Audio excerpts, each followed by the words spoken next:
Alright, now the last video I was essentially ending it off, but for whatever reason the joint got cut off before I got a chance to, just end it off with my peace and blessings and love. But since I decided to make a part two, I want to elaborate on some things. And the fact that what we have been confronted with here, not just within the shores of this Western Hemisphere, but just throughout all civilizations, all over the different cycles of time, is that you're going to have segments of society that think a certain way and feel as though that the society should be ran a certain way. They're going to have certain ideals that they adhere to and that they created within their own head and said, okay, my thoughts align with this certain way of thinking, this certain machination, this certain way of being, this certain gospel, this certain religion, this certain way of life, this certain culture. And nothing has changed today. We say we evolve, but we evolved in the sense where technology is greater, where our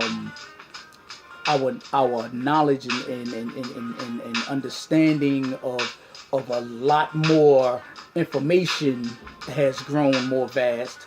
But really, life really is simple.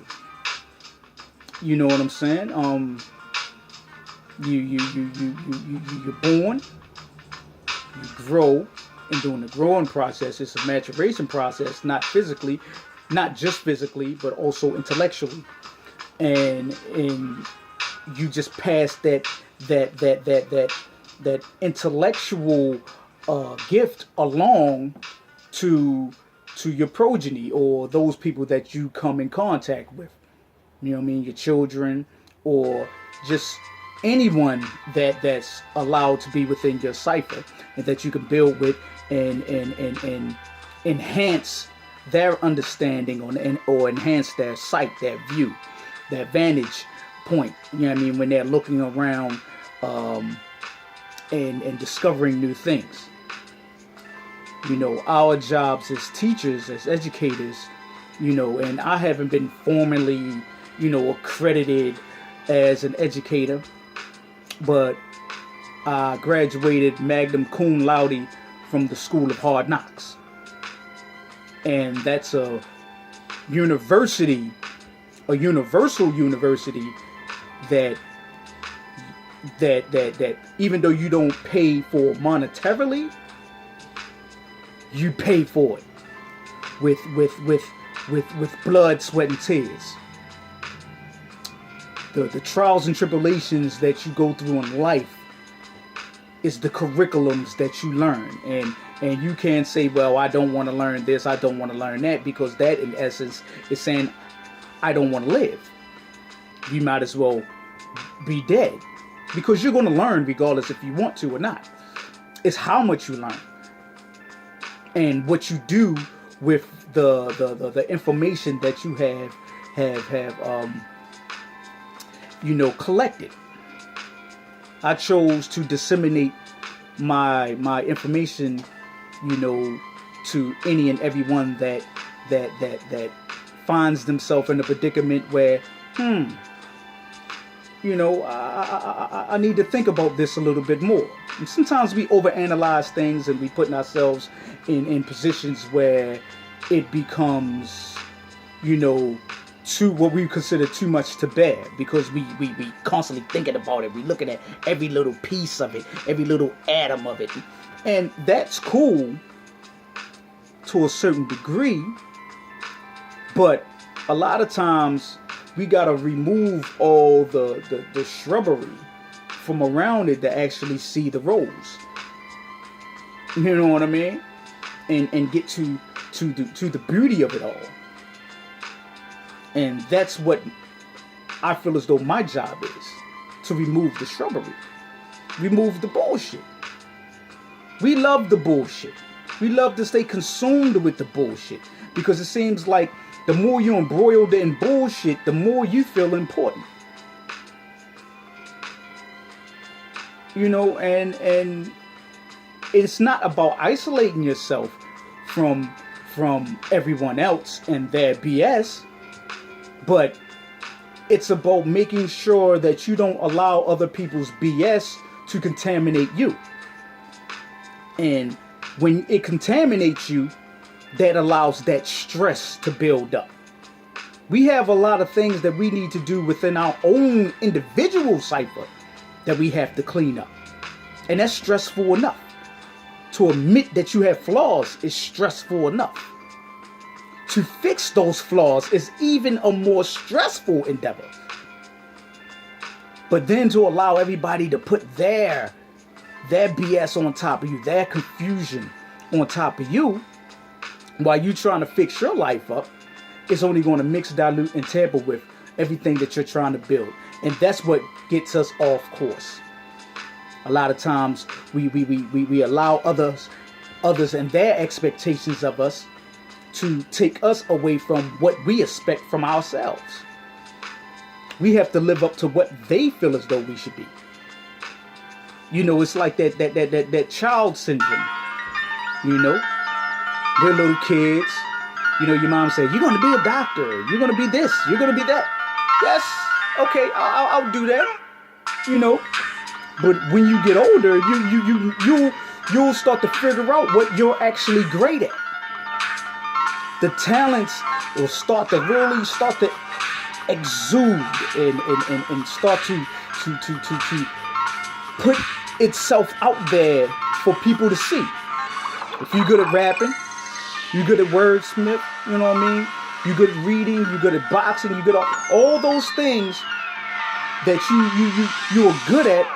Those are the things that you should be mastering to make a living off of. And for a lot of them, a very good living. You look at somebody like Floyd Mayweather Jr. You wouldn't ask him to solve an equation, or you wouldn't ask him to solve or read literary books and to children, or go out and speak at engagements or whatever, not like that. You know, about issues that he really, you know, actually at this time could care less about. But he knows boxing. He understands the art of boxing. He's mastered that. And from that mastery, he has made a lot of money. Now, what he does with his money, I don't know, so I can't truly, you know, say anything about that. But I feel as though he could be doing a lot more, especially with the vast amount that he has to operate with. I would love to get with the brother, you know what I mean? And help fund and help fund a lot of these entrepreneurs that can't get into the game, who have viable ideas, such as myself with Silver Gorilla Apparel. But this goes beyond Silver Gorilla Apparel, because this is just not fashion. This is a culture. This is a way of life. When I sit back and speak about humanity rising up with the fist, that's what Silver Gorilla is about. We're about humanity rising. Not sitting back, taking a docile role and being placated by the rich and powerful. Well, powerful, because their only power is the power that we give them. We relinquish our power to them because we feel as though, because they have a certain financial infrastructure built around them, that they have more importance than what we do. Hell no. Hell no. Because the money that they have that surrounds them comes from the poor and the middle class. We're the major consumers. So we have to really sit back. Really sit back and reclaim our power. We have to remove ourselves. And I know this is going to hurt a lot of people, but remove ourselves from religion. Because religion is what keeps us subservient to that power structure. I don't care what religion it is.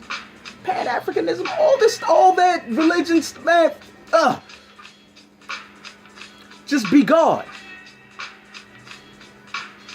All the purveyors of those religions that came before us, they didn't have a religion.